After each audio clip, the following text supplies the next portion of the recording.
Welcome to Lynn Cullen Live. Talk radio without the static. Email your questions and comments to lynncullenshow@gmail.com. And now your host, Lynn Cullen. And good morning to you all on this soon-to-be torrid Monday. Oh, brother. This is my Monday intro. Hey, God. You know, there was a time, wasn't there, when our lives were a little less crazed and fearful. I mean, those of us who are paying attention. Oh, dear God. Anyway, I remember ages ago, when I was working in television, being told that the reason the weather was at the end of the newscast was because that's what people wanted to know about.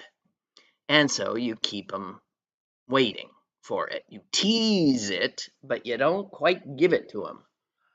And understanding that weather was really a major reason most people watch the news, weather became increasingly a very, very important part of local news. And I would hazard to say that it has never been more so. So that I think it could be that the number of people that a television station employs to cover weather will astonishingly surpass the number hired to cover sports.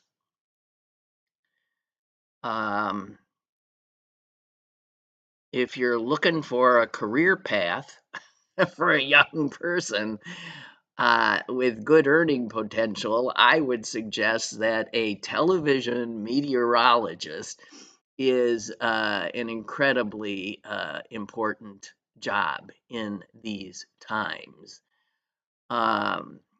Reading a newspaper, there's generally 3 to 4 stories now a day that are weather related. I mean, today, a whole bunch of Jordanians died of heat while going on the Hajj.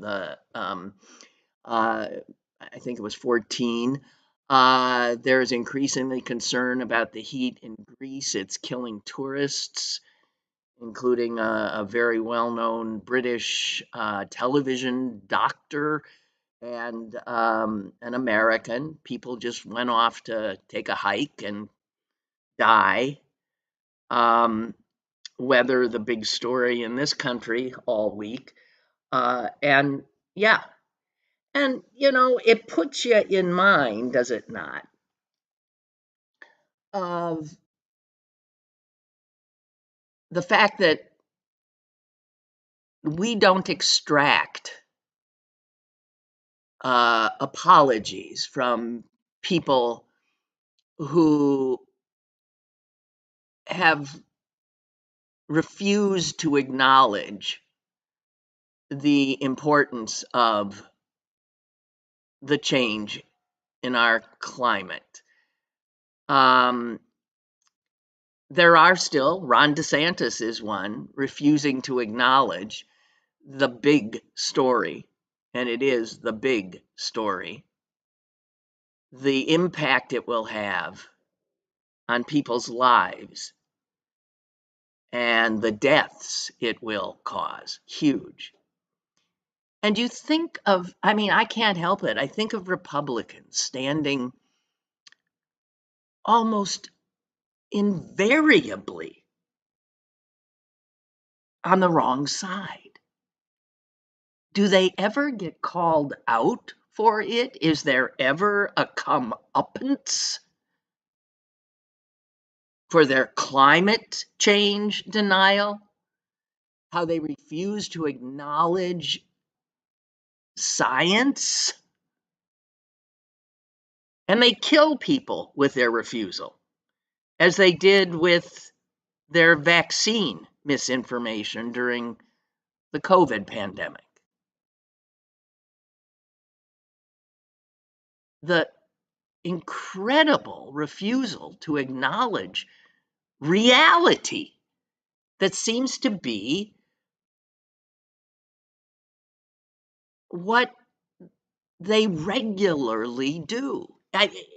This is part and parcel of the universe they've all chosen to live in, this unreal universe with their own facts, whether it be facts about vaccines, whether it be facts about climate change and the impact of fossil fuels and human behavior on it.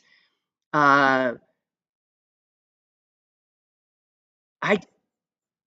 I don't know how we, on the other side, deal with people so resolutely and seemingly constantly refusing to acknowledge reality. How do we, we're always being told to talk to each other. How do you talk to somebody who says up is down?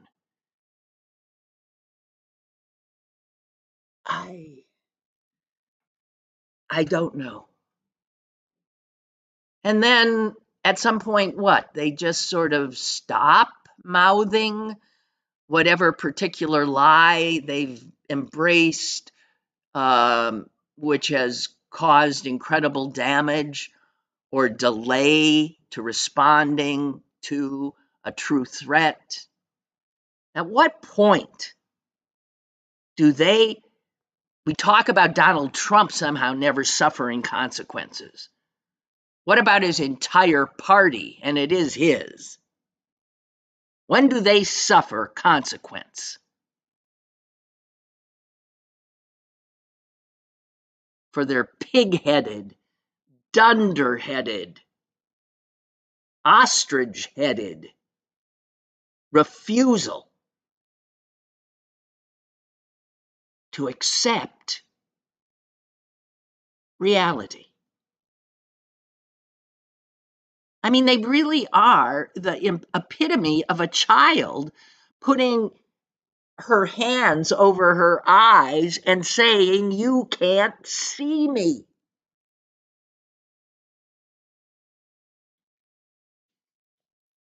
They've never gotten beyond that stage. And yet we have to live with them and the consequence of living with them and their obstreperousness in the face of true challenges.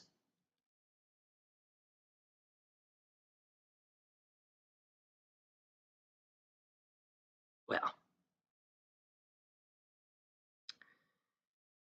you won't hear much climate denial this week. No. Okay, so sorry, I had no idea I was going to go off like that. Sometimes I surprise myself. Um, the Supreme Court, talking about refusal to deal with reality. The Supreme Court, God help us. The bump stock decision, extraordinary. And it was 6-3. All six, two for every one of ours, all six of those black-robed geniuses signed off on getting rid of the only federal move made to restrict the carnage of our gun fetish in this country.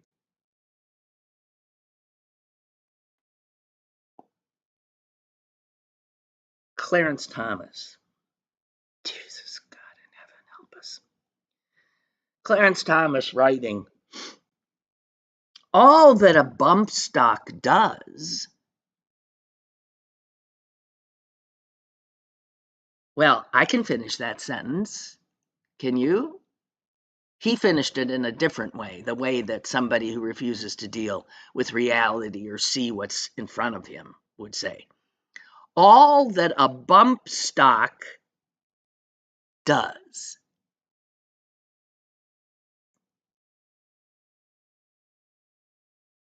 I'll finish it. It's not what this decision says. All that a bump stock does is allow someone bent on mass murder, is allow them to more efficiently do the job. That's all that a bump stock does. But Clarence Thomas writes, all that a bump stock does is accelerate the rate of fire by causing distinct functions of the trigger to occur in rapid succession. All that a bump stock does. And he goes down this rabbit hole of how the apparatus functions.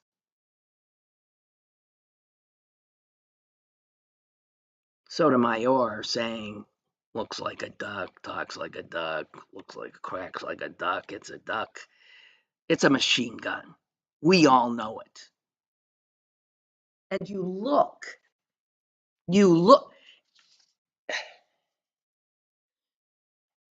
at the history, and I'm sure you know that the ban on bump stocks, which is no longer in effect because of the Supreme Court, the ban came in the aftermath of the slaughter of people at a concert in Las Vegas, because the killer there used a bump stock. He fired more than 1,000 rounds in about 11 minutes. That's all that a bump stock does. You can have mass shootings without bump stocks, but man, with bump stocks, you're upping the body count. Yeah. The horror of that Las Vegas mass killing even had the NRA saying, I think we should perhaps restrict some. They did. You might not recall it.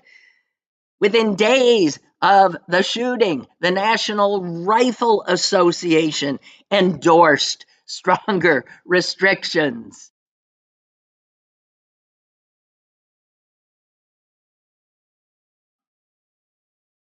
Donald Trump supported the ban on bump stocks. He was the president.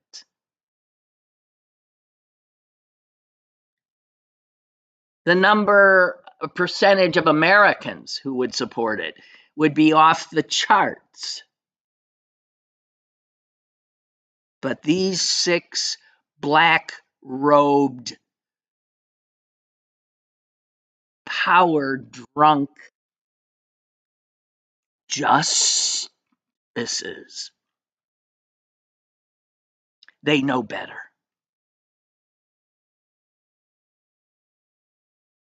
They know better.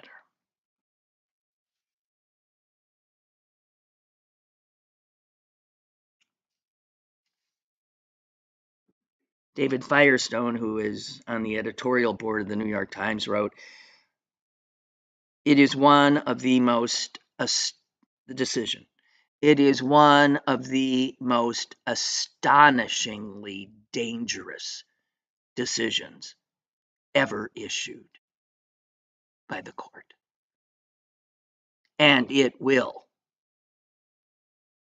almost surely result in a loss of American lives. Oh, yeah, that's a given."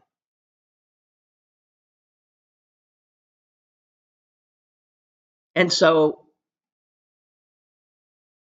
he says when the next Las Vegas happens,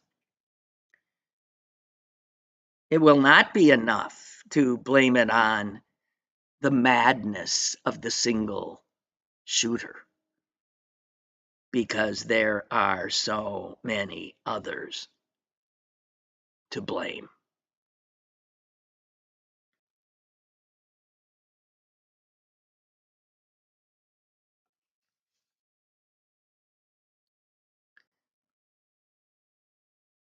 I I can I can I, it's painful to imagine how the world looks at us.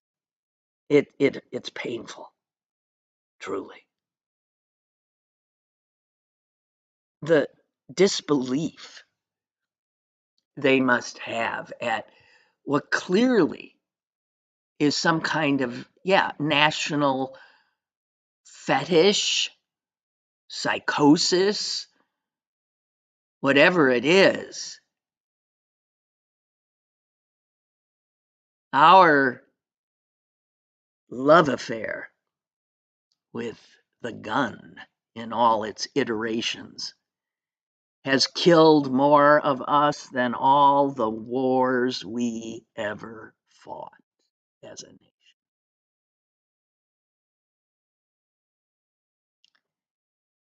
Man, if we did memorializing for those dead, our domestic dead, because of our refusal to deal with this nonsense.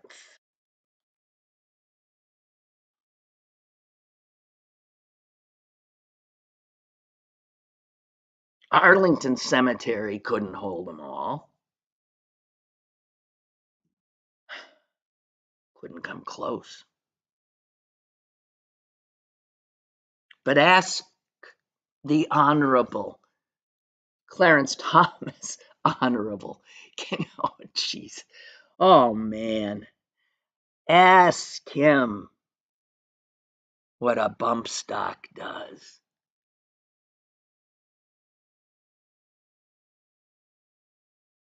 And so the will of the people is flouted over and over again by this out of control Supreme Court.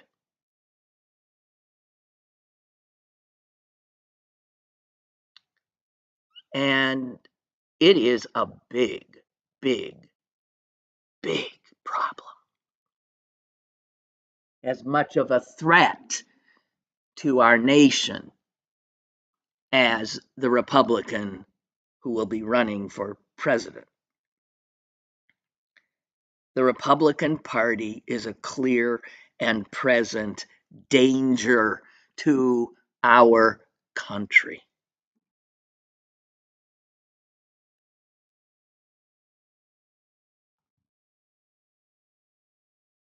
There were a lot of sickening news items since we last spoke. The other was, of course, Trump's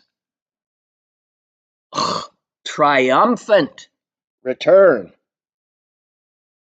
to Washington, the giddy, over the top embrace of this lunatic by everybody in that party.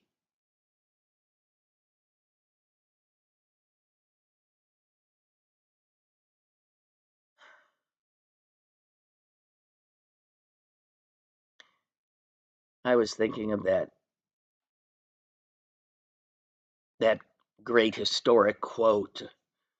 I'm blanking on the man's name in the McCarthy hearings in the 50s. Have you no shame?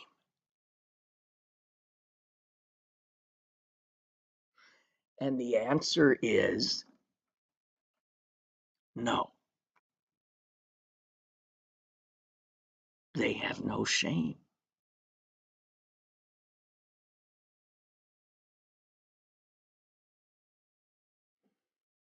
Oh, so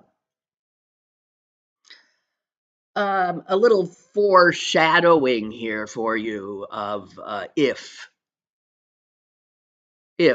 this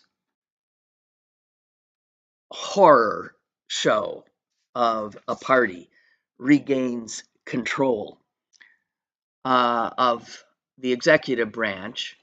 It already controls the judiciary and manages to pretty much stymie the legislative branch. So it seems like no big deal, but just a little precursor for those who have trouble seeing where we're heading with these shameless folk. I mentioned a few weeks ago that there's a movie that was shown at the Cannes Film Festival uh, about Donald Trump, and it was very well received. Um, I believe it's about Trump as a younger man making his way into being Donald Trump and his relationship with the man he called his mentor, the odious lawyer Roy Cohn. I believe Cohn is played by an actor who's just everywhere you look these days. Is he? Yeah, I think Jeremy Strong, who got a Tony last night.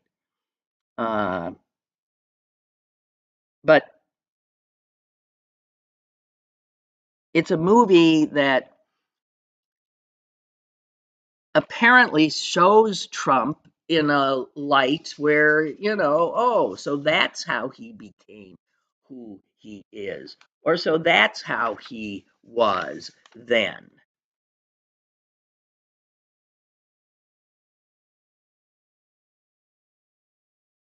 But Michelle Goldberg wrote a piece, and it's mind blowing to me. She said, we might never get to see it.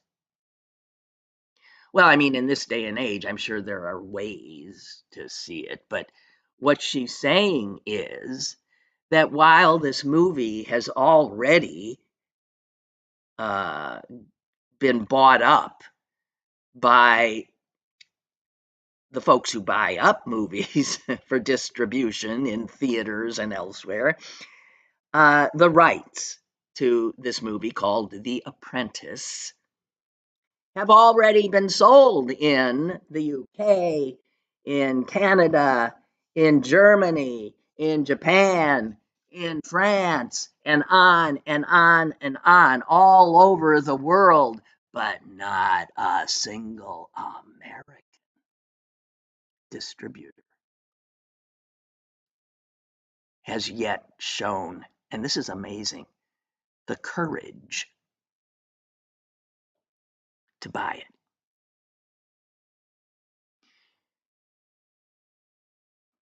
one of the things we always seem to circle back to when we're talking about Donald Trump and how he manages to do what he does and to hold the power that he has. One of the things we keep circling back to is one 4-letter word. Starts with an F. Fear. That's how he rolls. Fear. It's why he had that triumphant return to DC. The people clapping and wanting to be near him, the same people who ran for their lives on January 6th, chased by a murderous mob that he had instigated. There they were singing happy birthday to him. And yes, they have no shame, but they have an abundance of fear.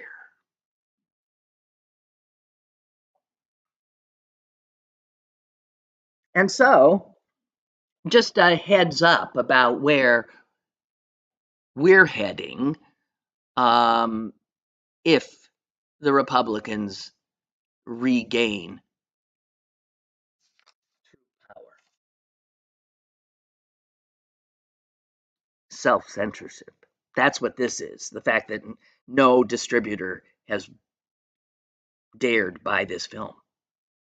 They're afraid. They're afraid. They're afraid of on Trump's bad side, and they would. And afraid that he'll sick the mobs on their theaters, on their homes. You know how it goes. There are incredible numbers of Americans now in media, in the political world, who now live with 24/7 security operations because of the very real threat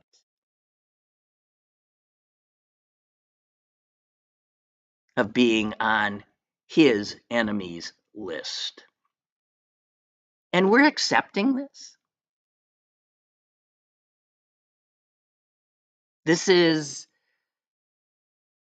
how fascists and autocrats get power. And we're watching it play out. We're watching it happen. Even in a little thing like this. What? No studio has purchased the rights to The Apprentice? I'd go see it.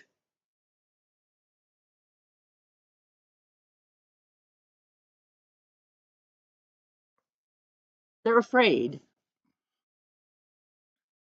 They're afraid. And then Michelle Goldberg points out something that, here it is, just in case you don't see the forest for the trees here. You know how when you used to read stories about, some big movie, everybody all over the world was loving and watching, and everyone's talking about it, and then you would be made aware that everybody did not include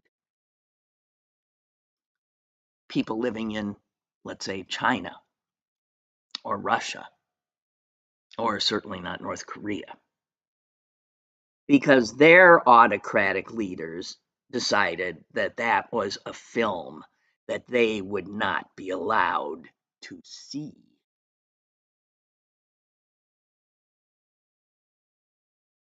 And now, and again, I was talking about how does the world look at us? And now that is reversed. And so the Canadians and the Brits and the Japanese and everybody else can be watching this movie, but at this point, we Americans do not have access to it because of fear of what these bullies will do.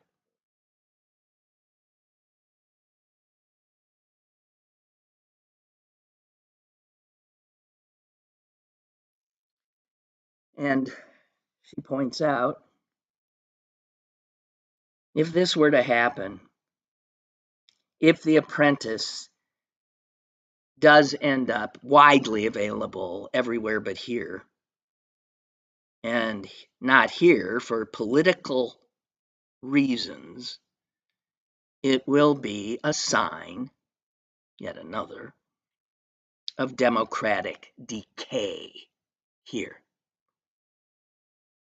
as well as an augur of the self-censorship that will become a daily reality for us. People not saying things, people not standing up, people fearful in group settings of saying the wrong thing. Because if anxiety, she writes, about enraging Donald Trump is already shaping what we can and cannot watch, it's probably bound to get a whole lot worse if he returns to power. God Almighty.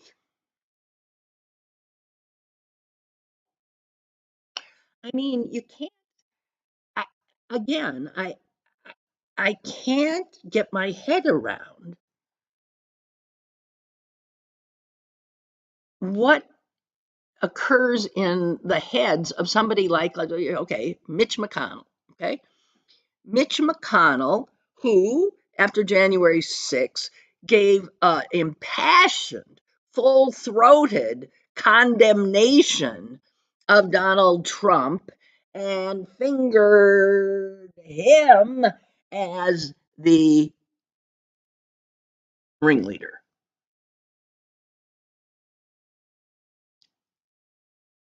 And then, apparently, Mitch McConnell did not speak to Donald Trump again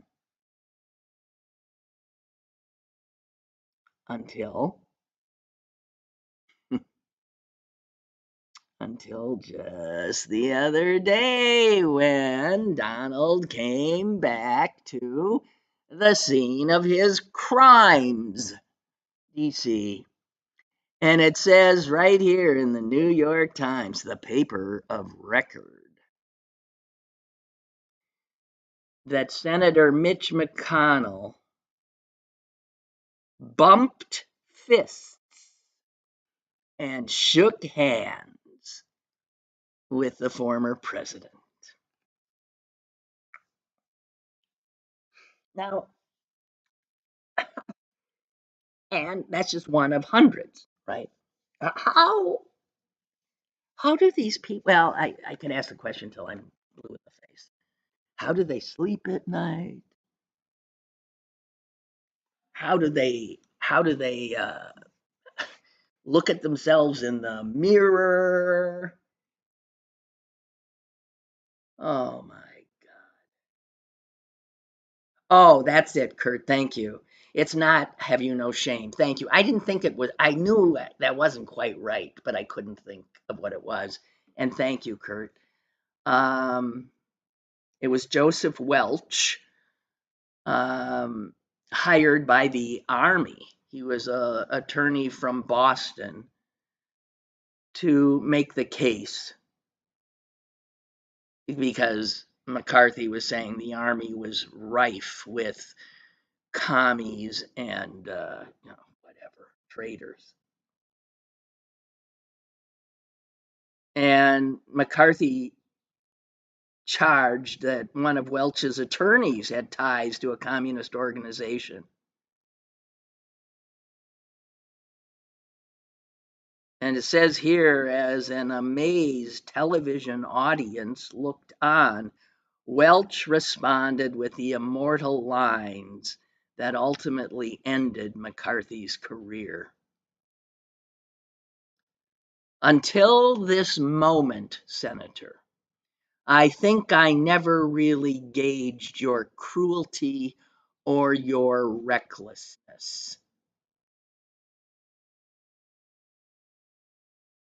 And McCarthy started squawking back at him, and Welch interrupted him and said, "Let us not assassinate this lad further, Senator.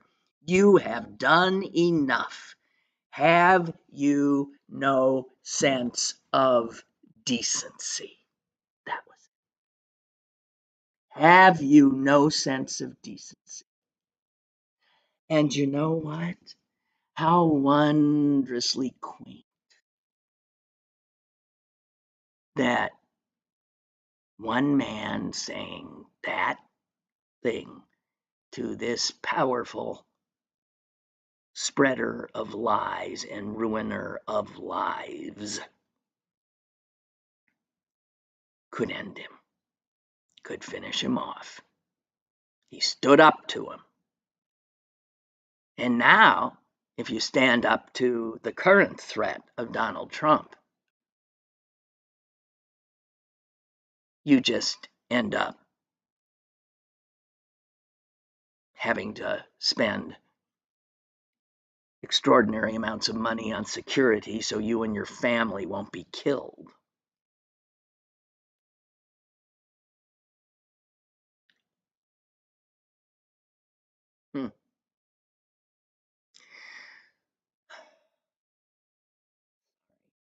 I'm sorry. I hear myself. I hear, I hear myself uh, sighing in your ears. But wow, wow. Thank you for that, though, Kurt. I appreciate it. Chris writes, it's funny how the East Coast is having a heat wave while Montana is having a snowstorm. I didn't even know they were. Yeah, man, that crazy weather. Mm-hmm. Wow. Wow. So, the Supreme Court, ladies and gentlemen, I'm not quite done with them. The Supreme Court is nearing the end. I wish. The Supreme Court is nearing the end of this term. And there are 23 cases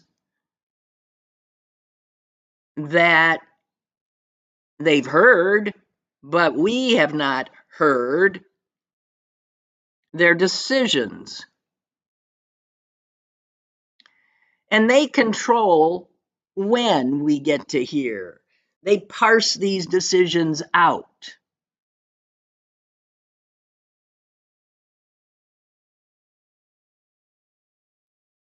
I can't begin to imagine what awaits us in the next few weeks.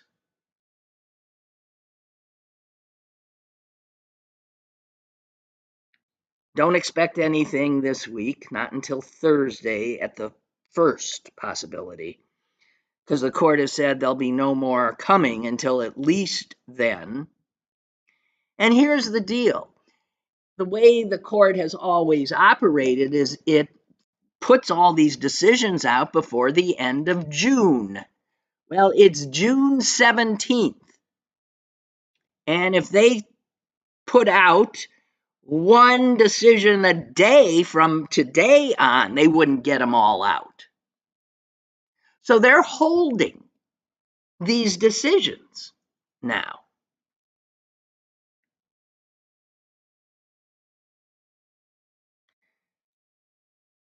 those who know how this court and the Supreme Court in general operates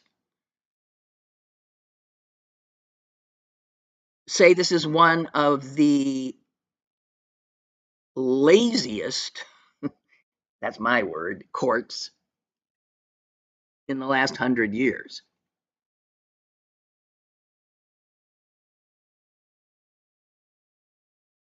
In the 1980s, it was not unusual for a court to decide 150 cases in a term. 150. If this court issues decisions on these 23 remaining ones, that'll bring their total this term to 61. 61 as opposed to 150.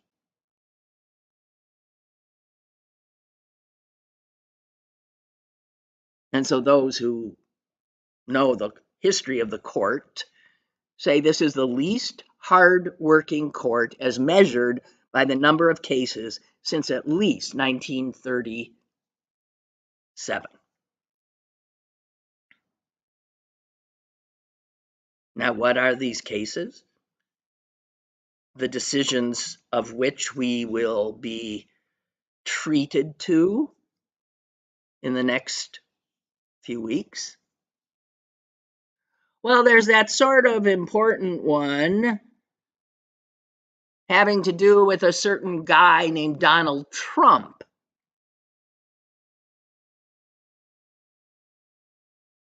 And that they're holding that one is, again, them playing politics. Because we have not seen their decision on whether Trump will actually ever face trial on charges that he tried to subvert the last election. There is no doubt in any rational person's mind that, yes, he did clearly try to subvert, and continues to do so, the last election. But the court has not issued its decision, even as the convicted felon races toward the White House. The court also has not yet been heard on whether the mob that Trump set upon attacking the Capitol on January 6th can actually be prosecuted under a federal obstruction law, that by doing what they did, they were attempting to obstruct the Congress from doing its duties, which is, of course, exactly what they did. They were trying to stop the electoral vote from being signed, sealed, and delivered. That's why they wanted to hang Mike Pence, the vice president at the time, who was overseeing that piece of work, congressional business. And again, I know lawyers can parse things up one side and down the other, but a lot of people think they are going to say that, no, you can't bring charges against these people of federal obstruction, when in fact so many have already been convicted.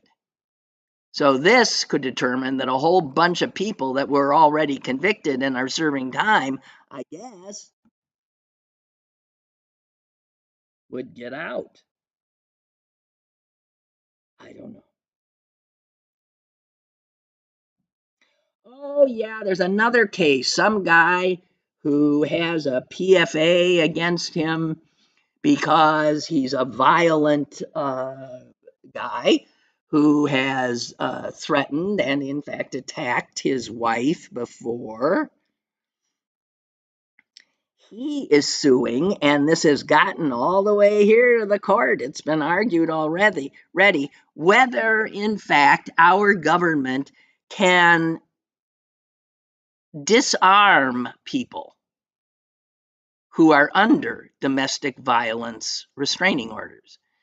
So this guy has been told, I guess, because of the situation he is in, that he cannot own firearms since he's obviously perceived by the authorities to be a danger to his wife and maybe others. And this court, this gun-loving court, I can't even imagine, but I suspect they might say, oh yeah, what do you mean? Just because he's got a PFA, just because, I don't know, he's got Second Amendment rights. So we're waiting on that one too. Also, on the abortion front, whether emergency rooms in states that have criminalized this medical procedure, whether emergency rooms in those states must sometimes, I guess, when a woman is dying, perform an abortion to save the life of the mother.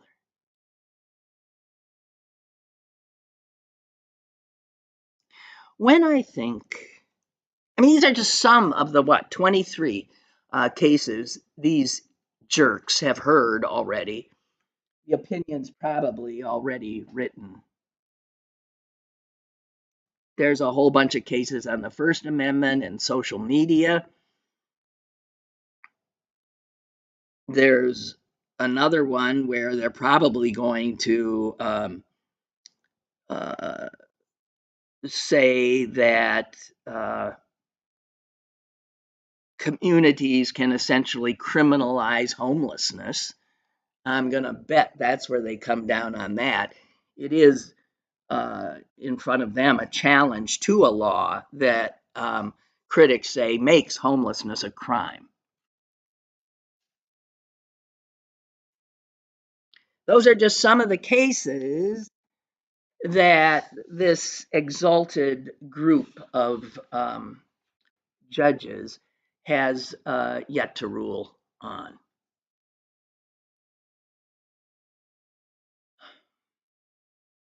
God.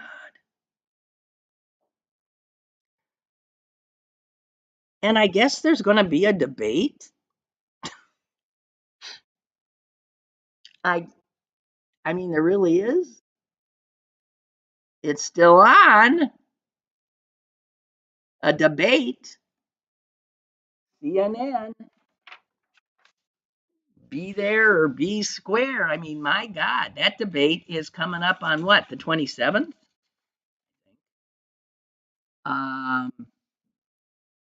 And that's, I mean, huge. We are all going to be nervous as can be, aren't we? Oh dear. Well, it's so far on. It's on. Let's see. It's the 27th, I believe. And it's 90 minutes. No studio audience, thank God.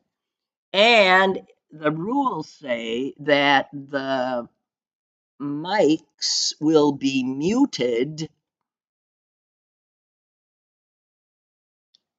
whenever that person does not have the floor. And there's very set rules. You get 2 minutes to answer, 1 minute rebuttals, and apparently somebody's going to be making sure that they can't interrupt each other. I will believe it when I see it. There will be, during this 90-minute ordeal, and it will be an ordeal for both of them, not to mention us, 2 commercial breaks scheduled. And during those breaks, Trump and Biden will not be allowed to speak to their advisors. Nobody can get in their ear and give them hints or tips or whatever. So in less than 2 weeks away, and this will be, this will be truly historic. It will be the first network sponsored debate. The debates in recent history have been by that presidential commission, which was formed and now has been, well, sidestepped. But it's more than a generation since a TV network held the debate, and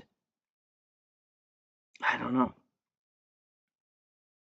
Neither of these guys has debated since they last met in 2020. And I don't know. I don't know. God help Biden. I hope he's on. I hope he's I know Trump will go low, of course, and probably try to get Biden freaked out, maybe bringing up Hunter. I don't know.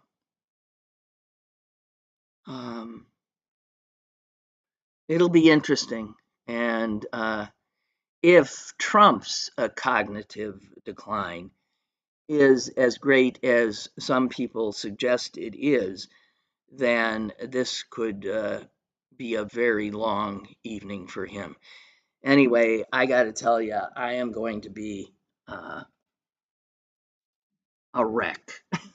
I'm going to be a wreck.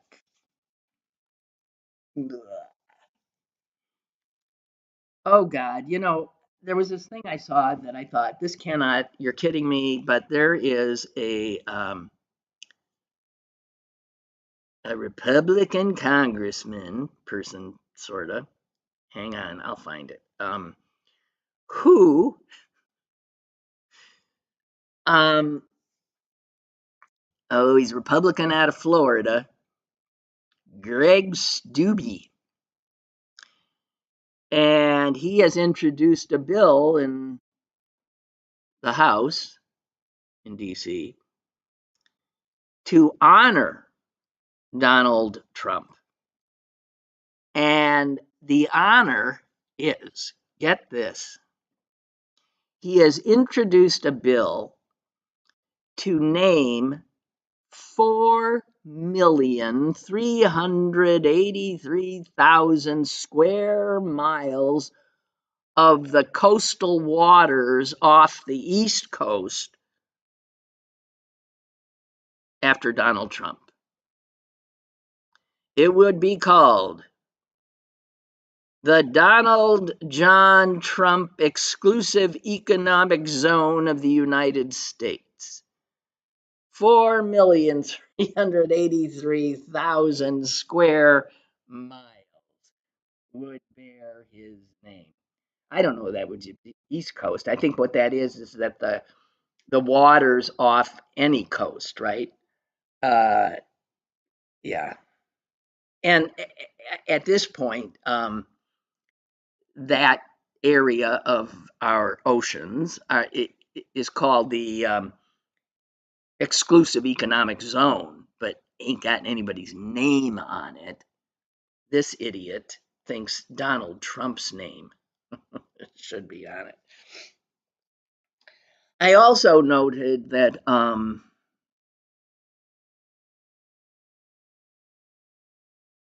in regard to the, I'm sorry, I'm jumping around now because I see our time is ending, and I'm having thoughts that would have been better shared in earlier parts of the hour, but they're coming up now, so I'm going to share them, and that was in regard to the bump stock decision, that particular travesty of reason. I saw somebody point out that, you know, who do you think owns these bump stocks? Would you have reason? Who would have reason to own a bump stock? And it was suggested that if we were to look at who owns the bump stocks that are already out there, and now I suppose people are going to be lining up to buy them up, you don't suppose there'd be a bunch of liberals, do you? No, me either. So, again, this sense that the Republicans have this thugocracy that is armed, and they have people beyond the thugocracy that are armed and sympathetic. And these are the kinds of people that, in fact, yeah, would have bump stocks, not folks on our side.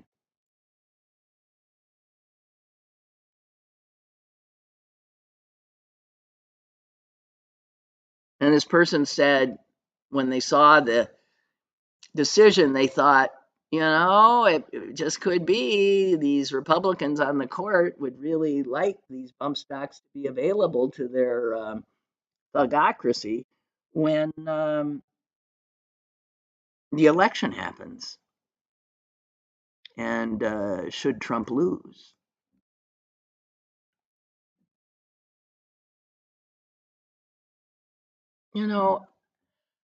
I was telling myself, I talk to myself a lot, that just because I personally cannot imagine something does not mean it couldn't happen. And I was telling myself that about, of course, the upcoming election. Despite what the polls say, despite everything, I cannot imagine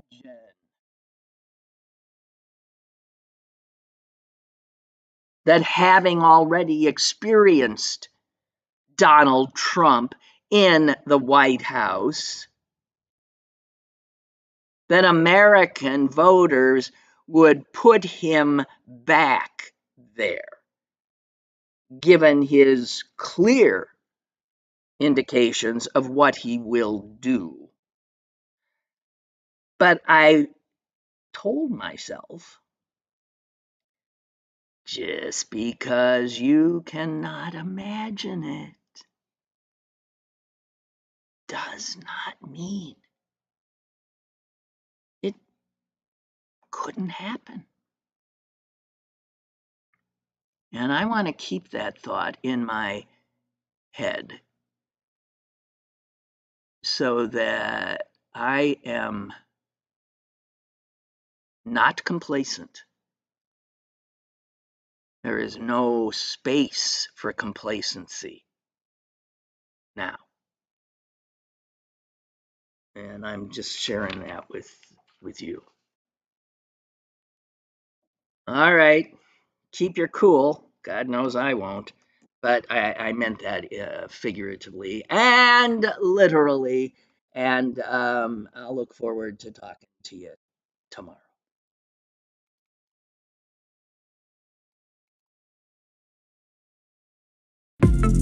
Lynn Cullen Live, Monday through Thursday from 10 a.m. to 11 a.m. and archived at pghcitypaper.com. The opinions expressed on Lynn Cullen Live are those of the host and do not necessarily reflect the viewpoints of Pittsburgh City Paper or its advertisers.